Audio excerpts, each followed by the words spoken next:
Welcome to As-Sahwa's podcast, encouraging revival of the mind and the heart, seeking the truth and standing for what is right in the age of overloaded misinformation. Assalamu alaikum wa rahmatullahi wa barakatuh. Welcome to another episode of Face to Face. Once again, I'm here at the Cage office and I am accompanied by Jahan Alom. Instead of me giving the whole introduction and then repeating it again, I think it's just best Jahan explains to us, what is your role here at Cage? Okay, wa alaikum assalam wa rahmatullah, and assalamu alaikum wa rahmatullah to everyone that's listening. So I'm Jahan, I oversee fundraising here, and so Cage needs to be funded, needs to raise money to run the organization for the great work it does, mashallah, and so we need to get the money in from the public, and that's what I do. And how long have you been with Cage? On and off for a while, supporting in different capacities, but more office-based, probably last few years, again, on and off. I've been around. Okay, great. And obviously, what's affected the whole world, and especially us here in London, is the plight of Palestine and more specifically Gaza or Gaza. We've all seen it on the news, we hear it regular. There's been many demonstrations, and demonstrations have been in so many different capacities. And I know yourself have been involved in a lot of the demonstrations as well. Just one or two. But those one or two have caused a bit of a controversy for you. And we were surprised, actually, to see a kind of suspect wanted photo of yourself on the Met. I think it was on the Twitter account, if I remember correctly. Twitter, Instagram, Facebook, their website. Wow, so you're quite famous now with the Met. Infamous, maybe. But it's not even it's petty, man. Yeah. But tell us, how did it get to that point? Yeah, oh my days. Basically, so first and foremost, Gaza, we got to recognize. Like it's something that it belongs to us, but we've not done enough. Mm-hmm. We haven't done nothing near as enough. And so there was obviously a ton of things happening. And Tower Hamlets were repping hard. The brothers from Tower Hamlets, mashallah, many brothers in many capacities doing loads. You saw the bus stands, stuff that went on that also caused controversy. The flags, when I drive into Tower Hamlets, I still see the flags everywhere, mashallah. The flags also, various people doing various flags, and it's not illegal. There's this idea that the LFI, this legal firm that represents Israel, that tries to challenge the council and stuff, trying to say it's illegal. It's not illegal. Sure. Council have said it's not illegal. Council have said they won't put the flags down. They won't put them up, but they won't put them down. So if you put a flag up, it's up to you. You can't put it on the TfL roads. Okay. So the council roads, they said it's not illegal, and you can put it up. They won't put it down. Sure. But they won't also put it up. They're not taking a stance, which is on them. I think they should be stronger, but fair enough. Yeah. But so flags are up, and you get some idiots here and there who think they're, I don't know, they might think they're Superman. They decide to go and climb I don't think you've seen videos of guys trying to climb poles to get the flags down and fall off. I think it was here in Tower Hamlets. Where he put the big large bin and tried to put a ladder on top of it, and someone came over and just knocked him over. Tripped the ladder. Exactly. This is the reality is Tower Hamlets will rep. In 2004, I think we tried to twin with Jenin. Right. In the West Bank. So our council had a motion and everything. I think it went through as well. I don't remember correctly, but I'm sure we can find that. Yeah. But there was, I'm old enough to remember that. But this is how we see Jenin, we see Palestine, we see Gaza, we see this as us, and we haven't done enough. So coming back to the question, flags were happening, bus stands, which could be illegal or I don't know if they are not. But in the legitimate form of protest, I'll back that. Whoever did that, fantastic. They've done some great work. And then there's other forms that took place as well. Many different protests every week. BDS, look, you can see the Starbucks and McDonald's and others that are empty around there. Like people in there going in there. Nobody wants a piece of that. And then there's some brothers that decided to do a car convoy. This is something that took place in 2015 or 16 as well. Yeah, by the way, my daughter was a part of that convoy as well. Mashallah, mashallah. And she was driving her mum's car. Oh, okay. And she got my wife got a nice letter from the Metropolitan Police warning her of not to be a part of such I don't know, what do they call it? It's a strange terminology they used. And by the way, they said you can't appeal it either. Yeah, it's gymnastics these days. I'm seeing it myself. Man, he's coming up with some words: hunted, wanted. Those are the words used to portray us for a car convoy, which didn't break any rules, any laws, which happened in Tower Hamlets, went up to Westminster, Trafalgar Square, and so on and so forth. Didn't break any laws. Let's be clear. There was nothing illegal about it, but police seem to have decided to mention in a public sphere two independent ITV News, Sky News, main broadcasters. Some people refer to as legacy media, some as mainstream media. But these are major broadcasters. Yeah. They referred to us, wanted, hunted, and they stopped us from possibly going into a Jewish area. We'll come back to what constitutes a Jewish area. Of course, in case of anti-Semitism. Oh, yeah. Oh, my days. What a link. Look at the way they linked it up. It's like saying to your Zionist puppet masters, yes, sir, 3 bags full, sir. Yeah, exactly. It's crazy. Yeah. It's absolutely crazy. So what led to the Met hunting you? So basically, this became an issue online, and the whole idea is for it to get some publicity. And it got publicity. They gave it more publicity. And it was such a peaceful demonstration. It was actually quite jovial. People in the streets joined us. We were outside the Polish embassy, I think. They started dancing from above. And then they started supporting us to shine free Palestine. Some of them guys came out. I think it was a Saturday night. Right. They were a bit merry, maybe even. They looked like they were enjoying themselves. They came and joined us. Right. This is something it's for the people. Yeah. And the people were part of it. Sure. Alhamdulillah. Sure. And so it's the police decided the following day to issue statements, and the statements were harsh. And they were talking like a crime's been committed, and that's unacceptable. Then they issued 15 pictures, and 15 pictures that they wanted, hunted, and pictures they all took from social media. Yeah. And some of the pictures they took from our own site, our own pages. Yeah. So you know who we are. Yeah, exactly. So why is it wanted? Yeah. Why is it hunted? And furthermore, it seems that there are some Zionist trolls supporting them. So that's a question in itself. What role does the police have with the Zionist trolls? I think, Jahan, let's kind of put it into perspective, yeah? I personally think, and I'm no fan of the Met, as you would know. I've had my own dealings really with the Met and their colleagues, right? So, they've got a challenging policing to do when it comes to the situation of Palestine. And I think what's happened is that it's not just an Arab thing. It's not just a Palestinian thing. It's not even no longer just a Muslim thing. It's affected everyone around the world, right? I don't believe the British government was expecting such a massive backlash from general masses, and the Met wasn't ready. So in a sense, I can see the Met getting pounded by everyone. The Zionists coming and saying, oh, you're pro-Palestinians, and maybe the pro-Palestinians are saying to them, you are pro-Zionist and what have you, and they're stuck, right? And you've got Rishi Sunak saying the Met is not doing enough to tackle anti-Semitism, and we need to talk about that as well, right? And then all the other things. And we heard... Braverman. Yeah, the infamous, I won't use the word, it'd be very un-Islamic, but anyway, with...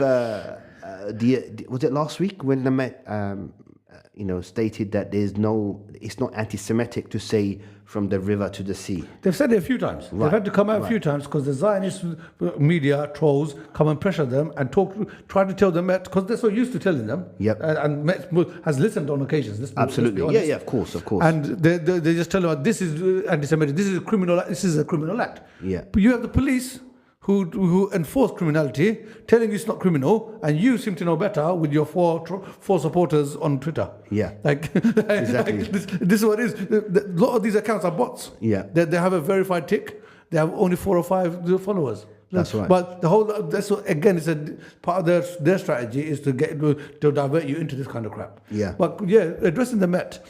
The Met has a history of not policing fairly amongst minorities. So this is again a minority issue it starts with. But you're right, now it's no longer a minority issue. Yeah. It's a human issue. That's right. And people are recognizing it. Be it the left, be even the right, as we've seen recently with some. I'm not going to promote them, but you can see it yourself. Yeah. The reality of the situation now is human nature, if you've got an ounce of rahmah in your heart, and non-Muslims have it, they have a heart. Allah has created them as well. Of course. And you see babies dying, it hurts. It's going to hurt you. 100%. And only the worst of the worst, the filth of the filth, the biggest scumbags would see that and not say anything, or see that and enjoy it, and see that and say, we need more of it. Yeah. And those are the numbers. Their numbers are limited, but they're in powerful positions, and that's the problem. And the problem we have, even with the Tories historically, I wouldn't say even go this far. Yeah. The issue they have now is Friends of Israel have taken over. Yeah. They're in charge.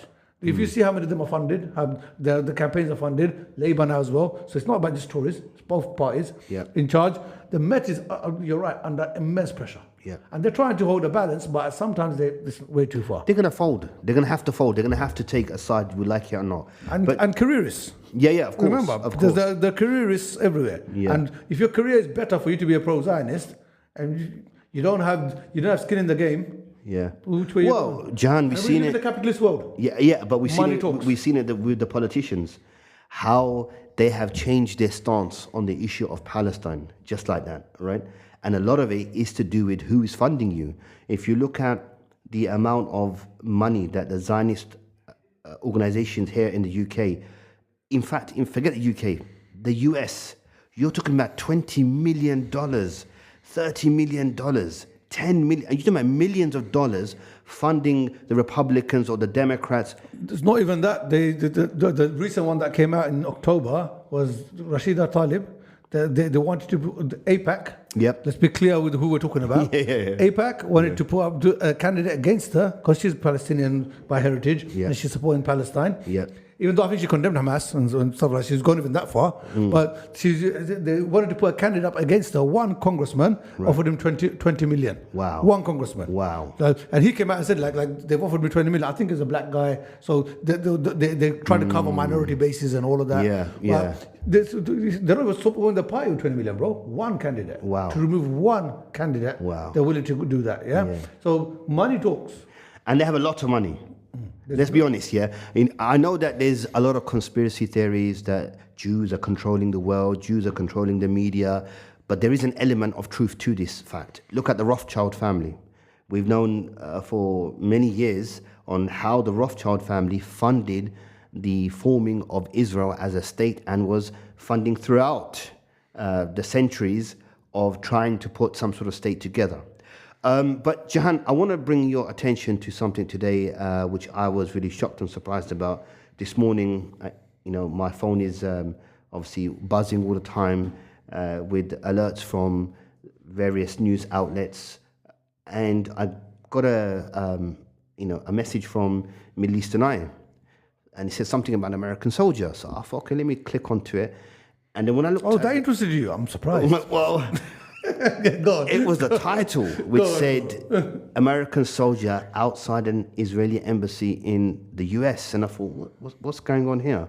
Where to get paid? Well, I wasn't even reading the rest of the text. I thought, okay, let me just put it on.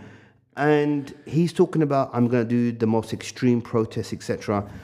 And I was not waiting for what was about to happen then. I've got a quote for you. Yeah, please. I've got a quote for you. This is... Now, when I saw that, I was in a shock because I didn't really know how to take what this guy had just done. So this is the guy, yeah? So this is the quote. Let me just give you the quote and then you'll understand it. He wrote this, yeah, and this is before he went and immolated himself. And we'll go into that a bit more. Sure. So many of us, this is his quote, this is the exact quote from him. His name is Aaron Bushnell. Right. He's a US soldier, active US soldier, right now, full military fatigue. He walks up to the Israeli embassy in Washington, D.C., center of politics, center of the world. For many, for the Western world, definitely, they view that as their Mecca. That's the way they look at it. Some of us look at it. They look at it before they look at the Kaaba. But this guy, he walks up to that, and jokes aside, he's taken a step which is unbelievable. The level is shocking. The video, if you've seen the unedited one, we had a quick view of it. Yeah. It's crazy. It's terrifying.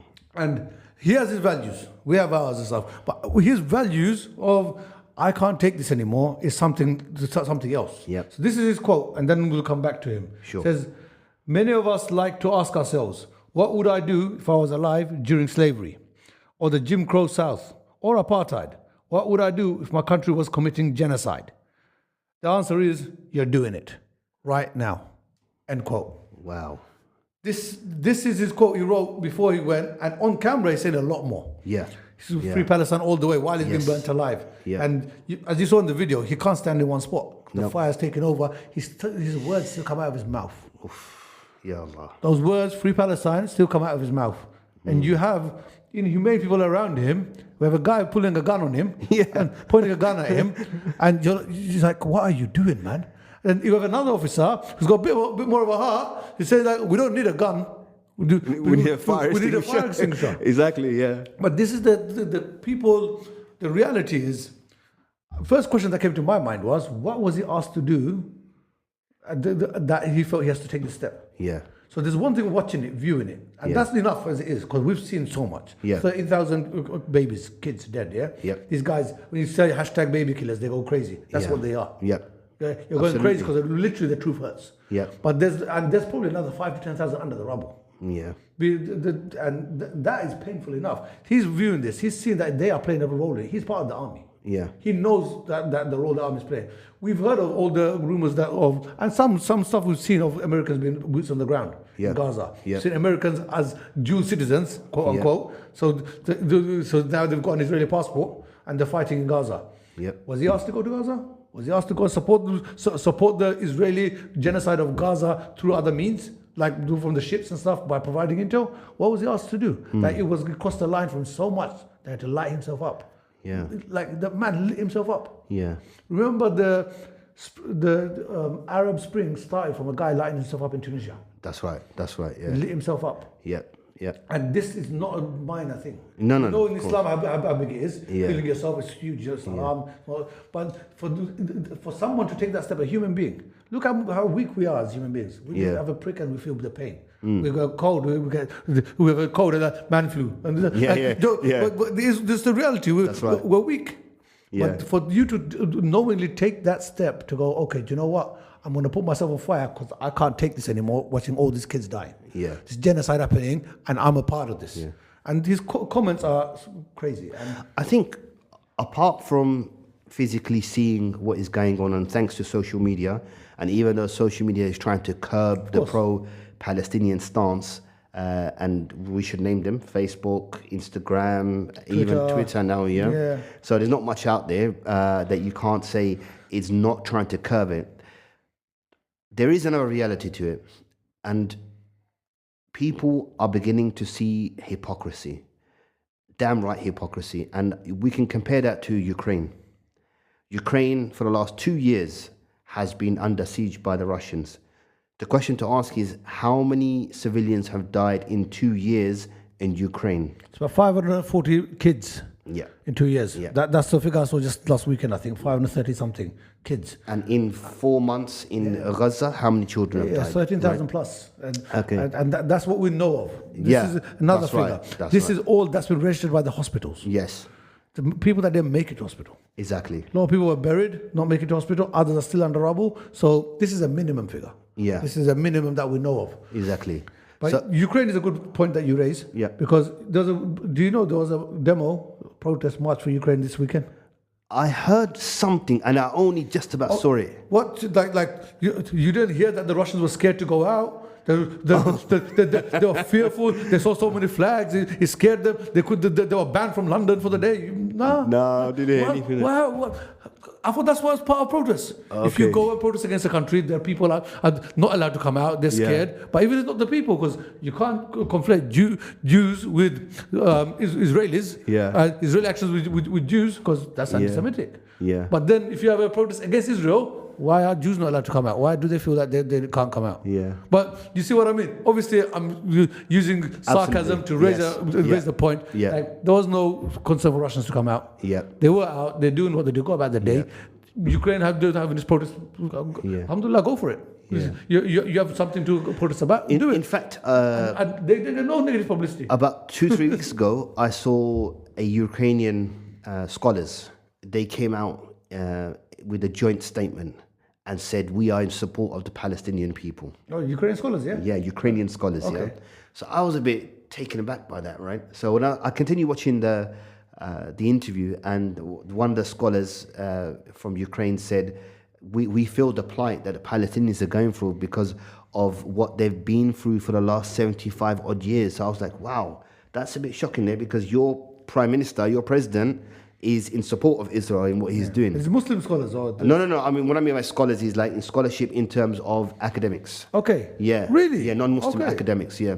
So it is touching everyone. And the reality is that those people who never spoke or even thought about Palestine or Gaza are thinking about it now.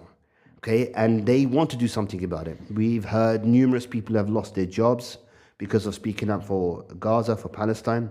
I work for a local authority, and what I noticed is on LinkedIn, when I would make comments or put posts up, a lot of my colleagues would like it. And then the discussion of, and it's academic, scholarly type discussions on LinkedIn, right? About Palestine by non-Muslims. Yeah. I'm liking them, I'm making comments, but my colleagues suddenly just disappeared. Okay, so I started making some comments about the issue of Gaza. Nothing drastic, nothing to say or extremism or anything of that nature, but I have to all my colleagues, they all just, not one person kind of said it. So there is tension, there's no doubt. What I want to make an issue clear is, you mentioned it once already, about anti-Semitism. And if you look at, like you said, the Zionist trolls, everything is anti-Semitic. So there was a demonstration last week, and somebody was using a projector on the Big Ben. Yes. And the Zionists said, how dare the Met allow this anti-Semitic rhetoric? And I'm thinking, and I messaged the person and I said, what's anti-Semitic about it? I don't get it. Yeah. You know, so what's the big deal? So to me, it looks like the wheels have turned backwards for the Zionists, because they've been trying so hard to make this whole situation in Gaza about Hitler, Germany, concentration camps, and anti-Semitism, and pushing it down everyone's throats, to the extent where one of my daughters is being told, be very careful what you talk about in college, because prevent is being called on a regular basis, and they don't care if you're a Muslim or not Muslim, hijab or not hijab. They are sending a lot of kids to prevent just because they're speaking about Palestine, and they are deeming this to be a possible cause towards anti-Semitism. So the question now is, where do we go with this issue of anti-Semitism? So, okay, just to touch on some of the points that you raised, from Cage, we're seeing the increase in caseload gone, I think, a few 100% now. Wow. So normally, we will have all-round cases, about 300, 400 cases a year here. In the last up until December, October, November, December, those 3 months, we had an additional 350. Is that just from... Just Palestine, 350. Wow. So you have your whole year about 300. Just this period, we've smashed that ceiling. Right. And it's gone up. The numbers have gone crazy. We've got a report coming out today or tomorrow on this. Okay. And it's crazy. The numbers of, say, the casework team, we've had to retain staff that was supposed to be leaving. We've had to hire new staff as well. Wow. Yeah, it's crazy, bro. It's the situation we find right now. This is the only case we can take on. So Right. many that we can't. Yeah, There are partner organizations that are dealing with some stuff as well, Okay. and we're passing where we can. But the reality is, this is a major problem. The word anti-Semitism, being labeled anti-Semite is majorly detrimental for you. First and foremost, there's atmosphere that we live in. Yeah, being called an Islamophobe can get you elected. Being called anti-Semite can put you in jail. Yeah, that's That's so true. That's the reality we live in. Yeah. Look at the Tories. They'll suspend a guy for being Islamophobic, but they won't call it racist or Islamophobic. No. Even Rishi Sunak today was forced to say something, still not said it's wrong. Yeah. He doesn't say racist or Islamophobic. Yeah. Listen to what they say. Yeah, it's true. very key. But when it's not even anti-Semitic, they jump on it as anti-Semitic. The word has lost all value. Yeah. That's the reality. The word anti-Semitic has lost all value. This idea of anti-Semitism, they've reduced it to nothing. That doesn't mean it doesn't exist. Doesn't mean it's wrong. Doesn't mean that it should happen. None of that. Yeah, there is anti-Semitism. It exists and it happens. Of course. Of course, it does. Racism is everywhere. Yep. Let's get real. Yeah. Human beings were prejudiced. Yep. People have got prejudices, and they will exert that. Some will suppress it. Some will exert it. Some will learn and not do it. Yeah. But the fact that you have taken it to a stage where, I will have my own category. Yeah. And then that category, I will throw at anyone whenever they want to criticize me for doing the worst of the worst. That's the problem. Yeah. And now, I think we see on the marches, Jewish groups that come out on the march with us, man. That's amazing, right. mashallah. So let's not put these two together. Yeah. Jews and Israel, let's separate this. They want to separate it, and we want to separate it as well, because that's not the right way to go about it. Exactly. Because they come there and they say, this is not in our name. Yeah. We've seen these people, we meet with these people, we break bread with these people. It's not in our name. But then you have people like Netanyahu and stuff who are under the same banner of Judaism, who mentions Amalek, uses Jewish scripture, and to go and commit genocide, That's on him. That's on these guys conflating Jews, using the idea of Jews to go and commit this crime and making everybody a target. And that's what they're doing. And this is why the word of anti-Semitism holds no value, because people like him, and there's others, there's non-Jews as well. When these guys, even this country, when the march is happening, the UK Jews are going to feel like this. Who said that? The three guys that you listen to. Yeah, that's right. Literally. That's right. Like the CST, Board of Deputies, who is a small group that but kind of represent all the Jews here. Go speak to the rest of the Jews, see if they do. Yeah. But you won't. Yeah. That's the reality. And we face ourselves. We know this. We know you like to choose representatives from the community which serve your agenda. Yeah. We know that. That this is the powerful have always done that. Yeah. No, you're absolutely right. And what I would also add to the fact is, again, it is Zionist propaganda, because all the ones that are speaking about it's not safe for Jews is on social media, right? The Twitter kings, if they want to call themselves that. And that's what it is. So I challenged a few of the Zionists online, and I said to them, if you feel as if London is not safe, then I invite you, come to Stamford Hill. I'm not too far from there. I'll meet you there, and we'll go for a walk, and we'll see how safe the Jews are. The Jews are living as they are. And you're right, look, there's no doubt that in this situation and in these problems that we're seeing, there is a massive rise in anti-Semitism towards Jews, and there is a rise in anti-Muslim. Okay, there's no doubt about it. Okay, there's no doubt.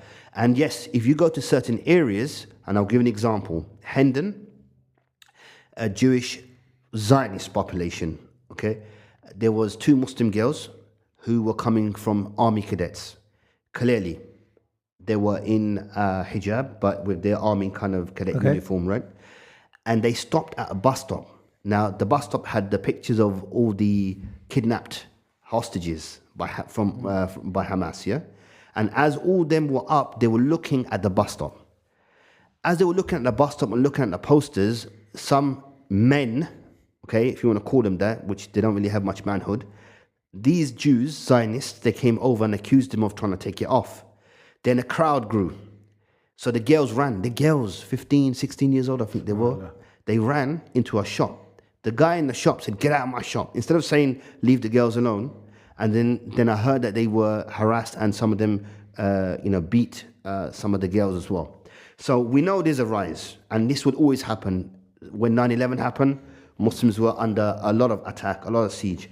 However, the question we need to ask is, how many synagogues have been attacked?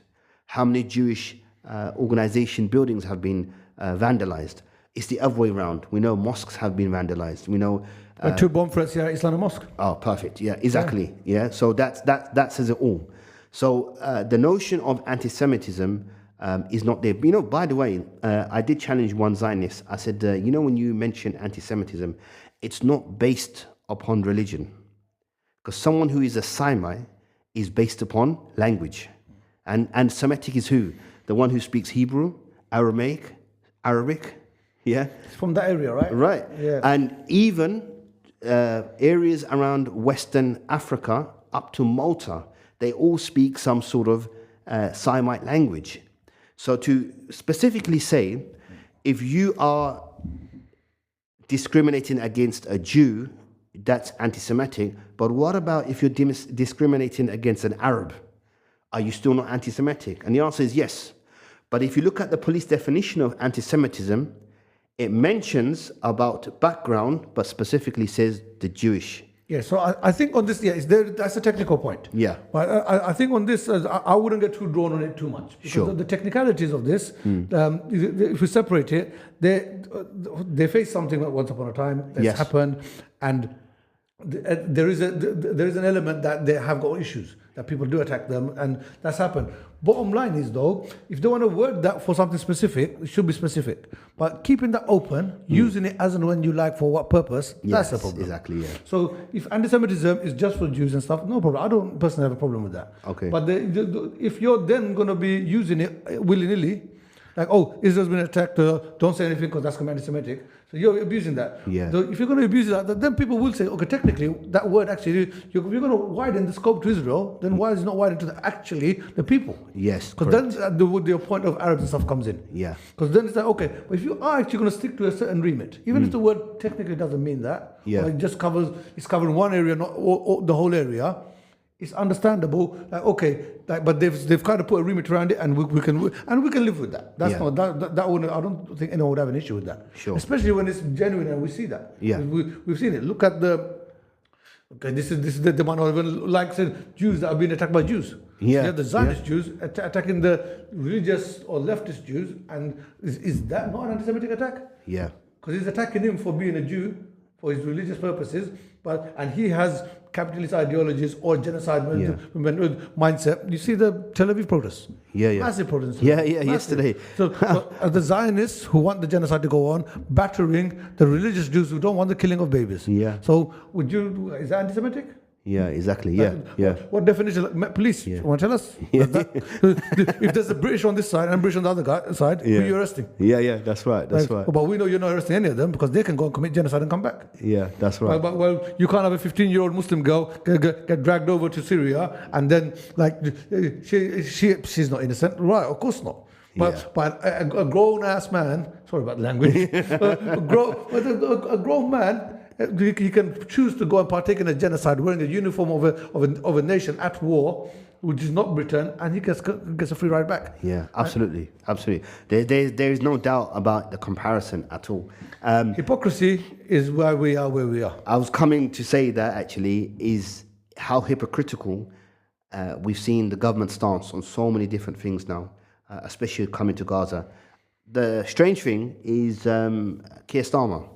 Last week he called for a ceasefire, but did he say ceasefire or did he say a pause? I can't remember the word. It's a ceasefire now, but then they released a statement afterwards, which is what they do. Oh, yes. To correct it, like he's always meant that, but it's with conditions. So and that's no ceasefire. Right. Because the conditions are release all the sausages now, do all this, and then so you again, this is so you're not saying the ceasefire now. You're saying like on my terms. Right.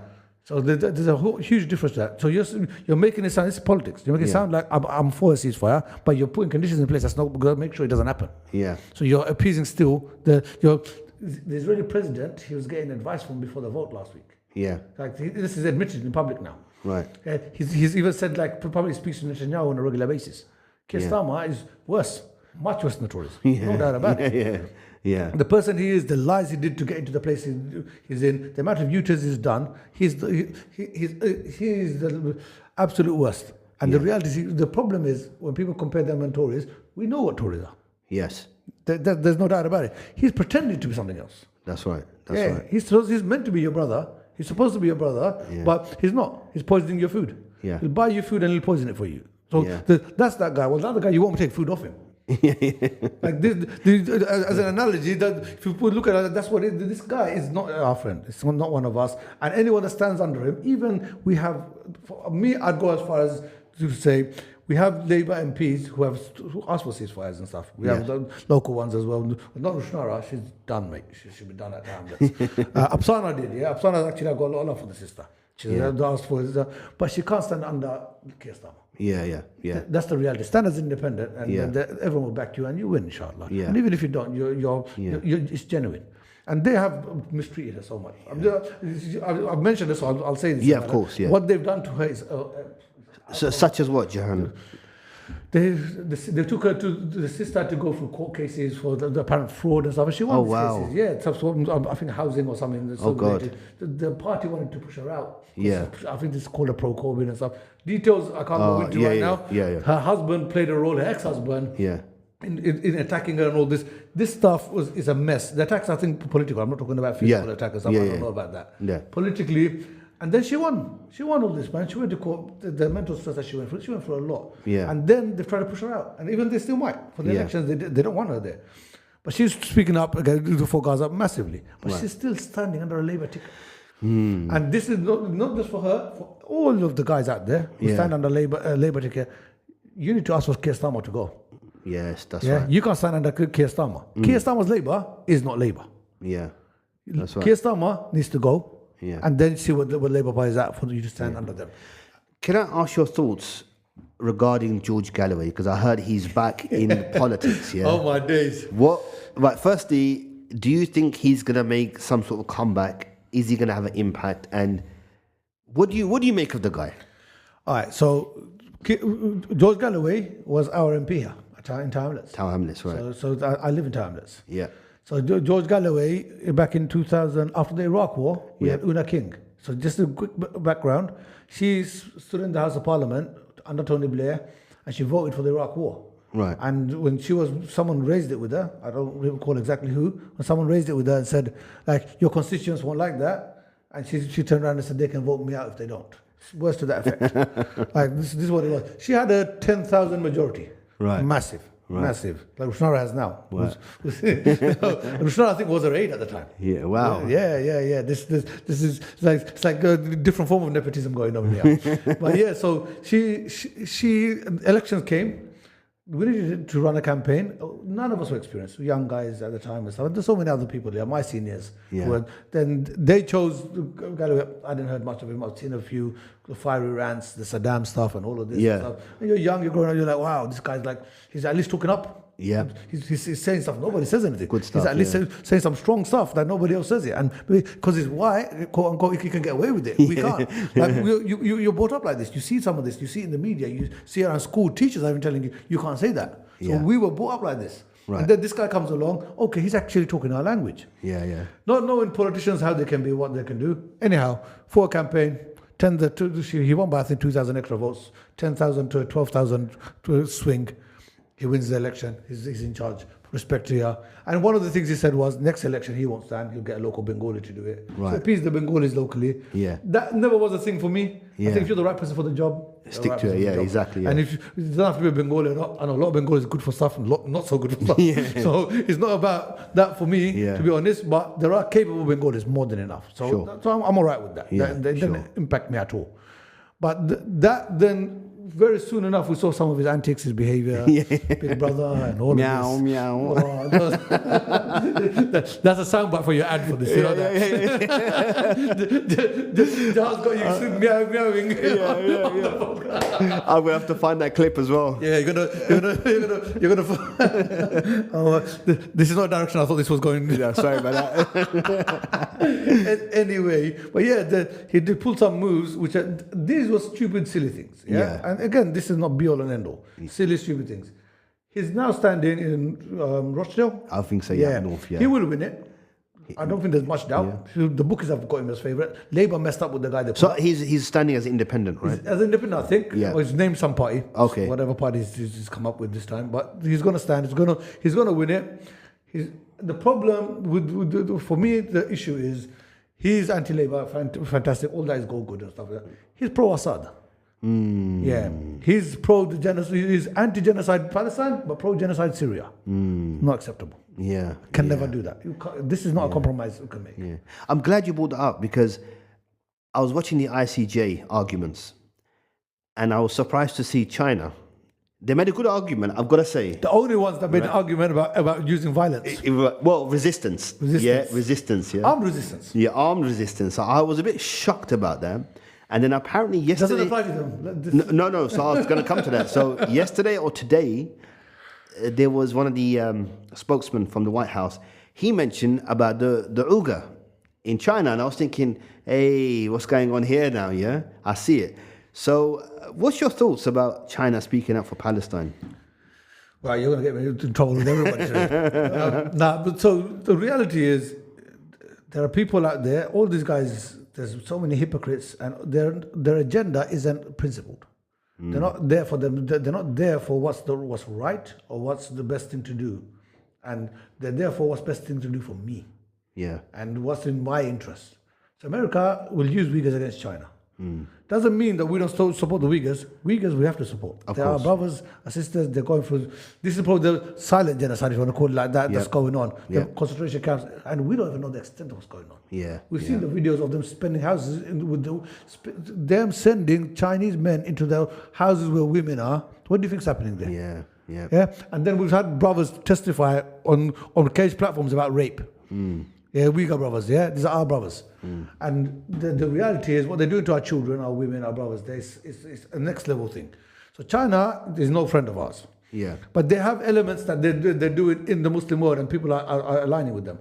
I'm not going to go into that. Some people have done many sacrifices and stuff. It's not my place to go and start condemning them. Yeah. The reality is, for us Muslims, we can't do that.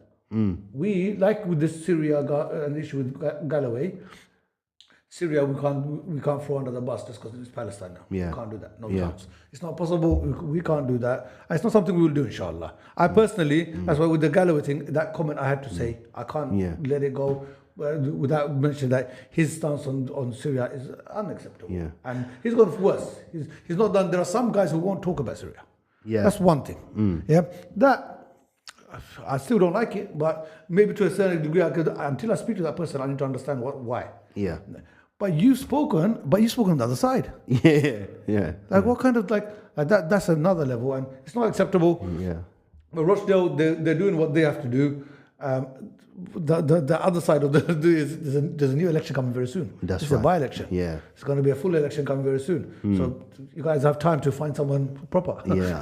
A proper alternative. A proper alternative. Yeah. Saying that, now it's a bit of a strange scenario that we're living in, because you've got, for example, Taliban, who've been working very closely with China, Pakistan, who have been working very closely with China. They have their own mutual agreements. China has provided so much machinery and all sorts of things to help Taliban, get up on its feet, to help Afghanistan to get up on its feet. So in one way, you're seeing China making political moves to make political friends. And then you've got Russia, who's coming as well and spoke up for Palestine as well. And I don't know if you're aware, but a couple of days ago, there was Russian soldiers on the West Bank border. Yeah. No, I didn't see that. Yeah. So obviously Russian troops are in Syria. Yeah. And for some reason, there was a speculation some troops had got towards the West Bank border. But I don't know if that was indirect threat or it was just like a hype, and not much happened with that as well. I just find it really strange to all these superpowers getting involved. But one thing I can clearly see, that it is a open, free war of what you call the global north and the global south. So who's speaking up for Palestine? All the countries, like most countries in South America, most countries of Africa, Asia, and then you got the Far East, right? A lot of Arab countries are speaking up as well. And then you got Russia. So it's like a global north, so colonialists versus the freedom fighters of the south. Then you've got the oppressors, such as Russians and the Chinese in one hand, that are speaking for the oppressed Palestine. So it's a massive mismatch, a mixture of everything. But really and truly, it's about politically who it's going to help. It's self-interest. Yes, thank you. Right. It boils down to self-interest. Absolutely. It's in Russia's interest to oppose America and American foreign policy. Yeah. So even they agree or disagree, it doesn't mean a thing for them. They see this something happening over there. They're like, okay, that's not in our interest, or that would, if we can weaken America there, we'll do it. That's right. Yeah. The whole Ukraine stance from America was to weaken Russia, and to an extent it has. Yeah. So do you think they care about Ukrainian lives? They will let every Ukrainian life, right down to the last baby, die there for American interests. That's right. And the dumb ones are Europe who got involved. You're on the border here. And Exactly. Like it's so dumb. And they let Britain run this show. Britain, like, you just because you think you want to be America's dog and stuff, America will cut you out too when it comes to it. Yeah, of like, course. you can go too. And they have many times. They have left them in the lurch. We're coming towards the end of the podcast, and I just want to kind of just mention a couple of other things now. What do you think? And it's hard to predict because situation in Palestine and Gaza is going up and down. And for our discussion today regarding we spoke so much about different aspects to Gaza as well. If a ceasefire is broken and agreed upon, do you think that there will be an independent Palestinian state? But now, Let's say the ceasefire happens. No. Absolutely no. No. I think a famous person once said this, Sheikh Ahmed Yassin, one of the founders of Hamas, what was taken from you by force must be taken back by force. And that is the reality of the world. Yeah. Nobody's going to give you anything. Israel has had opportunities ample times to make deals, to make arrangements. And some of these arrangements included them keeping a lot of the land. Yes. There was a lot. Even Hamas, they keep saying about Hamas offered them a 20-year truce, even in my lifetime. We're talking about the 2006 or 7. Yep. After they partook in an election, which they said they never do. They took out this clause in their whatever the manifesto that comes out like, destruction of Israel. They took it out. They did all this 2007, 2008. They did all of this. Right. And then they offered them a 20-year truce, as in let both our countries grow outside of war. Yeah. And we find commonality, Yeah. which is actually there's some sense to that conversation. Yeah. But the fact that you would have a 20-year truce, can you imagine 20 years, both countries, what do you think would happen? The people, forget the countries as countries, as people, you get along. Yes. Yeah, and people have lived there. Before Israel came, Israel is the apartheid state, the genocide state. Yeah. Before Israel was established, people have lived there, Jews, Christians, Muslims, fine. Exactly. For centuries. Exactly. Yeah, under Muslim rule, under occupation rule as well and stuff. There's not been this. What's happening now is only under these guys. Yeah, I know with the Richard Lionheart and all that, but these were when they took over, they did crimes, all that and stuff. But then holding it and stuff, they weren't continuously going through these kind of steps. These guys last 75 years. Yeah. 75 years. And the plans are much wider. You see Netanyahu in the UN, this is how cocky this boy is. He goes up to the UN with the Greater Israel map behind him, I think all the way to Iraq or something as well. That's right. So that's right. This mentality of this group is very different. These guys and people have, like, historically, there's been Jews in charge, Christians in charge, Muslims in charge. This hasn't happened. This is happening now. Yeah. And this is because of these guys. Right. Because of these Zionists are a different level. Yeah. Their goal is something that nothing else can come in between. And they've set themselves up well. That side, they've set themselves up well. It's for us to expose the criminals. And to be honest, Allah's doing it anyway. Yeah. Well, the Zionists have a certain mentality.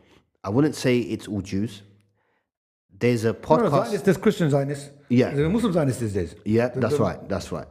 I've done a podcast on a book called "We the Destroyers," okay, and I came across this quote, and I'm not going to quote it because I want people to go and listen to my podcast, which will be coming out very soon. Yeah? Okay. It's a book review. Okay? Plug time. Yes, please. Yes, please. But when you read the book, it's written by American Jewish who was born in Romania, and his whole essence of his book is not about Muslims, not about Arabs, not about Palestine. It's all about Jews and living with the Gentiles, okay? And the conclusion of his book comes down to is we have to destroy everything in order to make the planet, to make the world a godly place. Okay. Now, the reason why I'm mentioning this is because the only thing that I see coming from Zionists is all about killing and destruction. And I'm not going to talk about the Torah said this or their book said this. No, forget that. I'm not talking about that. I'm talking about individuals, right? They got no care for life at all, okay? We're talking about soldiers going into people's homes, taking out personal clothing, underwear, and messing around with them, okay? stepping on food, eating food, right, as if they own it, and making a mockery of it. So, final thoughts on why do you think the Zionists have this kind of mentality, and why is it always about killing and destruction? To be honest, they feel they have the power. They have and in the worldly sense, they probably do. They feel they have the power. They have the US backing them. And when you're being given unlimited backing, you don't see anything else. You see that we will force through. Yeah. And they're doing that. They set up scams, lies, 40 beheaded babies, rape, and there's some babies raped. Yeah. There's all sorts that started with. The command center under the hospital, what happened to that? Yeah. It's like the hospital's still there. They found a tunnel. The tunnel that leads to a toilet pipe. Yeah. Like what the hell? But this is they designed this whole system, which was probably planned from before. You've got to give them their dues. They're smart guys. They've planned this up. They took an opportunity. They had media in place who will buy their crap, not question them, and run that. And you see, like BBC even now refer to media. the health ministry from Palestine as the Hamas run. Yeah, that's right. Things like this. Yeah. So they definitely have control over enough to know that we could have pushed this. And it's on journalists and politicians for not questioning enough, allowing it to go through. And for those that have sold themselves out totally. And some of them are not that. They're nice people, they're good guys, they've gone into politics to do good. Journalists have gone to do good. You haven't done enough. Yeah. Like this guy today, the US soldier who burnt himself, you haven't done enough. He felt he hasn't done enough and he took an extreme step. No one's saying to go burn yourself, but you need to call these guys out. But you get some. Alex Crawford on Sky News, she tweeted some stuff. They went after her crazy. Yeah. There's another guy, Mark Stone. Last time I was with the Gaza war, he went actually interviewed one of the Hamas guys. Guess what? He's moved to Washington now. Wow. So he's still been commenting on it, but his work is in Washington now. Yeah. Says it all. For the very few non-Muslims from the Western world I've seen actually, but it was journalism. I didn't like how he questioned maybe the Hamas guys as well, the way he went in, like he didn't actually know. But the reality is, he gave him the opportunity to answer questions. Yeah. And for that, you give him some props. Exactly. But the reality, for where I'm coming from, they have got this power, but the people have all the power. Yeah. And you can see worldwide, Muslims won't stop this. Yeah. Muslims won't be able to stop this because our Muslim governments, they've sold that a long time ago. Yeah. Egypt and Jordan are the only two that, and it's very easy for them. By the way, I question the Muslimness of those governments. But anyway, carry on. Okay, I won't go there. I'll leave it to the theologians for that one. I'm going to do that standard cage line. Yes, of course. Give it to the theologians. I'm not That's my personal comment. It's just, okay, no problem. But on the reality, what they've done is un-Islamic, no doubt. Yeah. And really, jokes aside, how do they answer to Allah? Yeah, that's Think right. of that. Yeah, you don't think that crosses their mind? However evil you've become, however much like I'm doing this to secure my seat and this could happen. You're waking up, looking in that mirror, and we know how Allah talks to us. We know how we think about sins we've committed or something we've done wrong. They're doing some heinous crimes. Yeah. You know, Allah's putting in their head like, I'm going to have to go to Allah one day. Yeah. I have to answer for this. And so, to answer the question, these countries, Muslim countries, I don't count them, the governments, as people that you can ever support us. Remember this HT stuff they were saying, armies to Aqsa and stuff, Amazing if they could do it. But these guys would never do it. I found that I was like, nice thought, guys. But you're talking to the deaf. Exactly. But these guys won't open the borders, won't do any of this.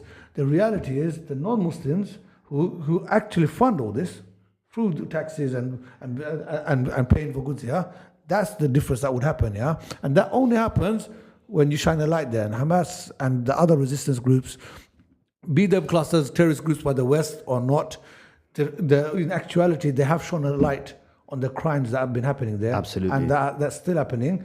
And these prisoners that they've got, and they're asking for their prisoners. Nobody's been talking about Palestinian prisoners for time. No, that's tortured, right. abused, kids. Ahmed Manasra, go check him out. Go check out Ahmed Manasseh's story, and if you don't feel like, why is this child now a man mentally incapacitated in Israeli jail still, you understand why people felt like they need to take hostages. Yeah. Because these people should never be in prison. Exactly. And if you have a duty as a government, what do you do? I'm not saying it's the right thing to do. Yeah. I'm not saying that. I'm posing the question. Yeah. What options have you left these people? Exactly.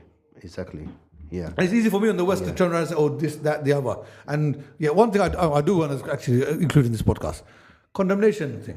Yeah. Bloody hell. What are people doing? Stop it. Why are we special that we got to condemn? Nobody else does it. Yeah. Nobody else does it. Why? Why do you feel like, oh, I got to make a condemnation so I can get airtime? Ban your airtime.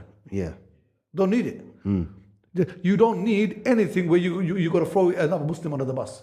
Simple as that. Yeah. Simple as that. I can disagree with my brother can commit a murder and I disagree with him and it's haram and he needs to get punished. I'm not going to go public and make a scene out of him. I'll deal with him in house. Yeah. That's how it'll get done. And he'll be put through courts. That can be done. That can be public as well. But you don't demean and devalue this, and you don't set yourselves up in your own kind of special area where we're the only ones who are going to condemn. I know some of these organizations that purportedly represent us love to use these lines because they want to sit at the table with the government. Ban that. Yeah. They don't represent us. We know that. Don't follow them. Yeah. And some of these MPs or councillors, they want these positions, so they follow these lines. Allow it. Ban it. Asim Qureshi, 2015, 2016, set the mark. He didn't condemn. They went all after him. Then he wrote the book on it. That's right. Yeah. I refuse to condemn. Go buy that. If you haven't got, or come to Cage offices. We're happy to hang some out. Honestly, but you see now everyone's talking about it. Yeah. Cage, Asim, we're saying it back then. Yes. That's right. Yeah. So this is not new for us. Yeah. We know this. We understand this. We've been around this long enough. Sometimes you got to wake up, guys, and inshallah, people are waking up now. Yeah. That's one thing. I'm just going to make a last point on the issue of the Zionist mentality and its hundreds of years of conditioning for these particular people, where they've got to a point now where they think they own everything and everyone, in the sense politically I'm talking about, and they did not envisage the reaction of the world towards them. They actually thought that by taking certain members of parliament and the Senate to the crime scene in Palestine of what Hamas did, that this would just justify everything that Israel is doing. The other issue is that it's not just about mentality, it's about what is fed to the mentality of the children from a very young age, and the hatred that is put into their hearts towards Arabs and Muslims. And we are seeing this now, okay? Yeah. So unfortunately, this is something that we all, human beings, have to deal with. This racism, this anti-Islam, anti-Muslim, as we can see lately in the news as well, that Islamists have taken over London, etc., and all the other thing with it as well. But these are the things we're going to have to battle. We saw it once before. If only we control everything. Yeah, well, yeah, exactly. Yeah, we might have some justice then. But Jahan, Jazakallah khair, thank you very much for joining me at the face-to-face episode, and no doubt we'll definitely meet again. And I hope to see everyone next time in our next episode. Jazakumullahu khairan. Assalamu alaikum wa rahmatullahi wa barakatuh. Wa alaikum assalam wa rahmatullah.